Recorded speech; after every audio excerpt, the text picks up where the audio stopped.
Meet Hollie Hitchcock. Vertigo took away the active life she loved, but she wasn't ready to give up.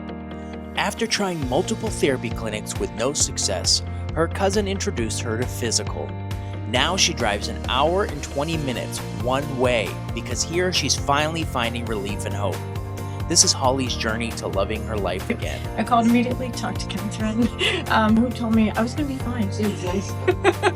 And really, I came here and it was a very, very different experience. From day one, we were doing exercises that were very unbelievably simple.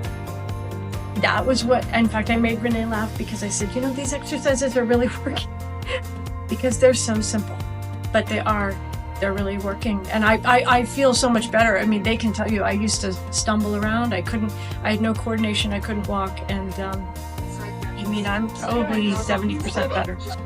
Hollie, when she first came, was so dizzy. Her husband was walking her in. Her movements were super slow. She was sick all the time. She was dizzy every single day. Hollie's love for horseback riding was put on hold when vertigo took over her life. But at FYZICAL, we don't just treat symptoms, we find solutions.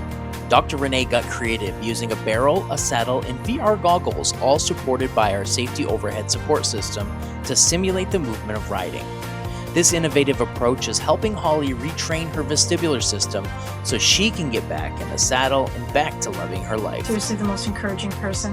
Really, she would be the best coach because she tells me when I don't believe it. And there has been many days I've come in here and I've been like, it's not going to get better.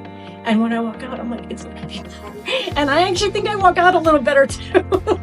Our goal of riding a horse is kind of twofold. One, it was because of the dizziness that was preventing her from getting back on the horse. And the second part, I think, was a little bit of the anxiety of not knowing what is going to happen with her body, with her dizziness, with her vertigo. Is it going to upset it? Is it going to make it worse? So she was just staying clear of the horse. It's very emotional.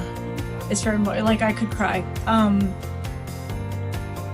I gave up. I really just thought it would never happen, and I've been extremely depressed. And it wasn't until I met Renee that I ever had any hope.